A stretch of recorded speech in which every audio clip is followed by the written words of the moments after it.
Have you ever wondered why some narcissists steer clear of you as if they're afraid of something, while others go to great lengths to cling to you, control you, and drain your energy? It's not random. From a psychological perspective, it's the interaction of two opposing systems of energy, the empath and the narcissist, like light and darkness, always seeking to touch one another. Within every empath exists an empathic system, the mechanism that allows them to feel so deeply that sometimes they understand another person's emotions before that person even realizes them. For example, you might easily tell someone is sad just by their eyes, or sense the room feels heavy even when no one says a word. Or you may be the sort of person who can tell by someone's voice on the phone whether they're okay today. Sometimes you even wonder, why do I get tired on behalf of others? That is the gift of empathy, one not everyone possesses. But that very gift, if left unchecked, can become a curse. When an empath is unaware of their own power, they're easily drawn into tangled relationships where they constantly try to rescue others from pain, only to become exhausted themselves. Love gradually turns into sacrifice, and kindness is exploited as a vulnerability. However, when an empath begins to understand themselves, when they recognize what type of empath they are, everything changes. It's like finally finding the switch to control your inner world. You stop getting pulled into other people's emotional games. You learn to listen without absorbing, to understand without losing yourself. And that is when every manipulative tactic of the narcissist becomes powerless. In today's video, I want to delve with you into the 5 most dangerous types of empaths, those whom narcissists cannot manipulate. Because understanding yourself isn't about building defenses, it's so you can live in alignment with your own kindness, strong, awake, and beyond anyone's ability to turn your emotions against you. Type of empath 1. The reflective empath. There are some people who make you feel as if they can see right through you with a single glance. They don't speak much, but their presence makes it impossible for others to keep up any pretense. You know exactly the type I mean when you say, "I'm fine." They tilt their head, offer a faint smile, and reply, "Really? Are you?" And in that moment you sigh, realizing you can't hide anything. That is the reflective empath, a person whose ability to read emotions is so profound that simply being near them causes everyone else's mask to crack. A reflective empath isn't nosy. They simply possess an innate emotional radar. When someone says, "I'm okay," they hear the sadness coiled beneath the words. Upon entering an office, they immediately sense who is stressed and who is concealing something just from the way a person taps on the keyboard or gazes out the window. They function like living emotion radars, attuned to the energy around them even in complete silence. But that very gift, when unrecognized, makes them especially vulnerable. Reflective empaths often become so immersed in another's feelings that they lose touch with their own. They enter relationships and begin to live for their partner, feeling their sorrow, their anger, their pain. They strive to rescue the one they love from hurt, only to find themselves utterly drained. Perhaps they once dated someone who forced apologies out of them even when they had done nothing wrong, and one day they wondered, "Why am I so exhausted just from loving someone?" Then one day, in a moment of stillness, they realize the sorrow in their chest isn't entirely their own. They've been carrying someone else's emotional world and mistook it for their own. That awareness flips a switch in their mind. Once they understand that not every feeling belongs to them, their true power begins to emerge. A mature, reflective empath becomes a conscious mirror. They no longer blindly absorb others' emotions but learn to reflect them back with clear awareness. When someone attempts to control them, they remain calm and simply say, "I sense tension in your tone." When someone hides fear, they don't rush to soothe but hold a steady, honest gaze. And strangely, that very honesty unsettles the other person, as if they've been laid bare inside. The strength of the reflective empath lies in lucid silence. They need not react explosively or win an argument, for their composure alone unnerves those accustomed to living in illusion. Imagine standing before a perfectly clear mirror. You see everything, even what you'd rather not. That is how manipulators feel when they face a reflective empath.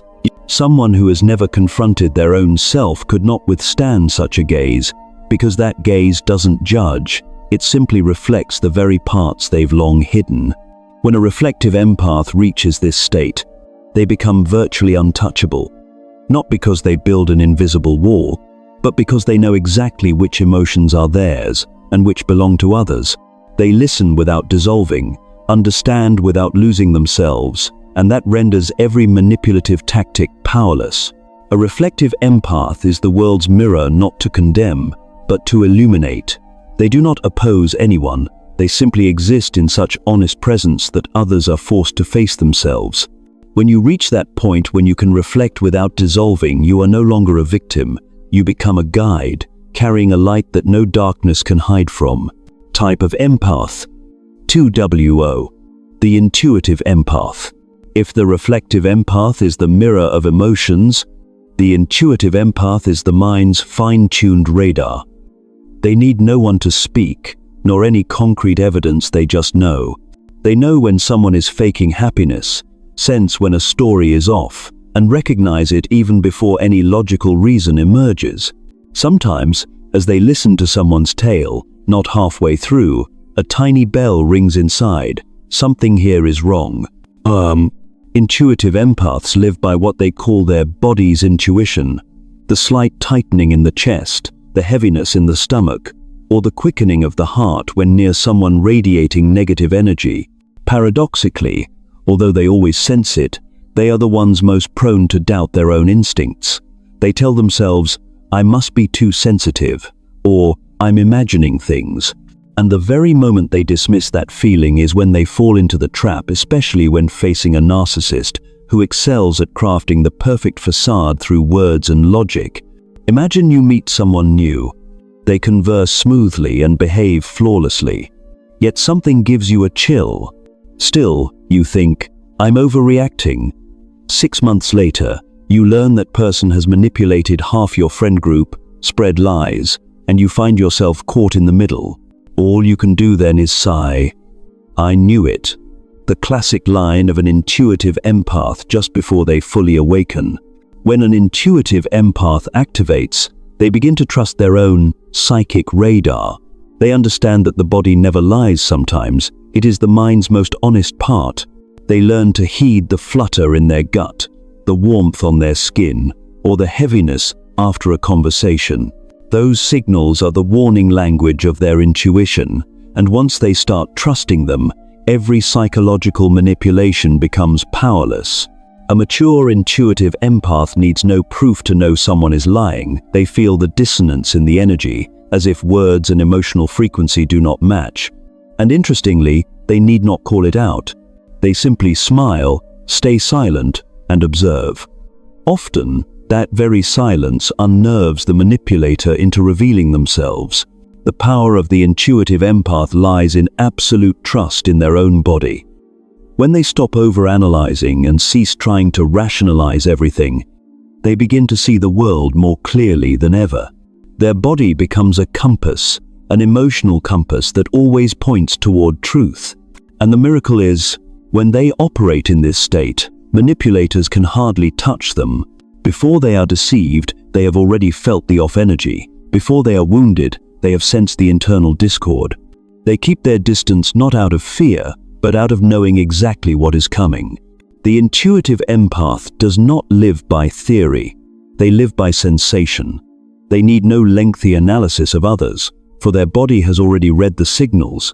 When they reach psychological maturity, they are like someone who has discovered the world's energy map, knowing who is genuine, who is false, who is hurting, and who hides secrets. And if you are this type of person, remember, intuition is not magic, but emotional intelligence at its highest level. Trusting your intuition does not make you weak, it makes you vigilant, self-mastered, and protected from those who can lie with a smile. Type of empath 3. The boundary empath. If the first two empath types are the mirror and the finely tuned radar, the boundary empath is the gatekeeper of the emotional world, keenly aware of who is permitted to enter their mind and who is not. They possess a special energy, both sensitive and self-disciplined. They do not erect walls for protection, yet somehow no one can breach the invisible boundary around them. Before emotional maturity, the boundary empath often lives like a giant emotional sponge. They absorb everything: the fatigue of coworkers, the sorrow of a partner, even the tension of a stranger on the subway. Sometimes they wake up with a heavy mood and no idea why. They think, "I must be too weak," unaware that they've just downloaded someone else's emotional storm. But when their boundary power awakens, a miracle occurs. They begin to distinguish my emotions from emotions that are not mine. It's like cleaning out their room and suddenly realizing, wait, this suitcase of misery isn't mine. Why have I been carrying it for years? You can spot them easily in daily life. They're the person who leaves a tense meeting still wearing a calm smile, while everyone else looks as if they've weathered a hurricane. Or the one who listens to your story for an hour and then gently says, "I understand your pain, but that is your journey, not mine." It sounds simple, but accomplishing it requires immense inner strength. When a boundary empath is fully activated, they enter what I call energy self-mastery. They need not retreat from the world, cut anyone off, or hide in the woods to detox negative energy. They can stand amid chaos and maintain perfect stillness within. It's like standing in the eye of a storm hair unruffled, not because the storm has passed, but because they have become the calm center, steady, clear, unmoved. What sets them apart is their subtle ability to distinguish between self-generated feelings and absorbed ones. When someone tries to manipulate them with guilt, they sense it but do not react. When someone unloads anger onto them, they observe it but do not absorb it. They possess an emotional immune system. Every passing feeling is tagged by their body. Other person's emotion do not process. Here's a real-world example. If a narcissist says, "If you really loved me, you wouldn't do this," the boundary empath will not fall into the trap. They immediately recognize it as an emotional invasion disguised as love. Instead of reacting or defending themselves, they simply say, "That is your feeling, but it is not mine." Those words hit the manipulator like a ball thrown against a wall. The power of the boundary empath lies in absolute inner clarity. They need not become angry or insist on being right. They simply know who they are and what does not belong to them. That alone is enough. They neither defend nor attack. They stand firmly in awareness. And that is why they are the type of person a narcissist fears most. There is no way to penetrate that steadfast boundary. The boundary empath understands the limits of love. To love deeply without dissolving, to help without carrying another's burden, to listen without losing oneself. They prove that kindness need not be weakness, and true empathy always walks hand in hand with wisdom. When you reach that state where you can sense without absorbing, love without losing yourself, you are not only protected from harm, but become a healing source of energy for the world around you. Type of empath number 4. The transmutative empath. If the boundary empath knows how to close the door when toxic winds blow in, the transmutative empath knows how to open the door, welcome that wind and then turn it into fresh air. They don't merely sense energy, they transform it. They are like living spiritual filters, absorbing negative, dark energies and returning them to the world in gentler, clearer, more healing form.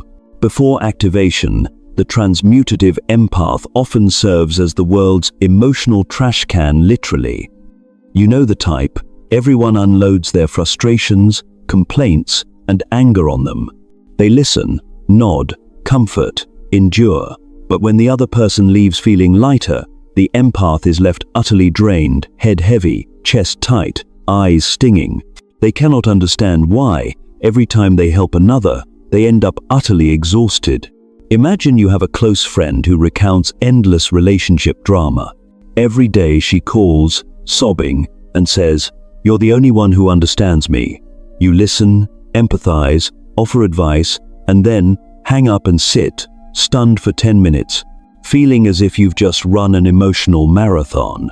That is the state of the transmutative empath before they realize their power. But at some point, they begin to see that they do not have to carry another's pain in order to help heal them. Then their transmutative ability activates. They learn that negative energy is not to be avoided, but to be consciously transformed. That is, to look it in the eye, acknowledge it without resistance, and then gently convert it into something else. A mature transmutative empath can sit beside a furious person and remain serene. They do not absorb that fury, they allow it to pass, like a wave crashing on the shore and receding, and in that process, the negative energy is neutralized. In their presence, others feel relief and calm, yet few realize that that peace comes from the empath's spiritual alchemy. Their power does not lie in dodging bad energy, but in digesting it.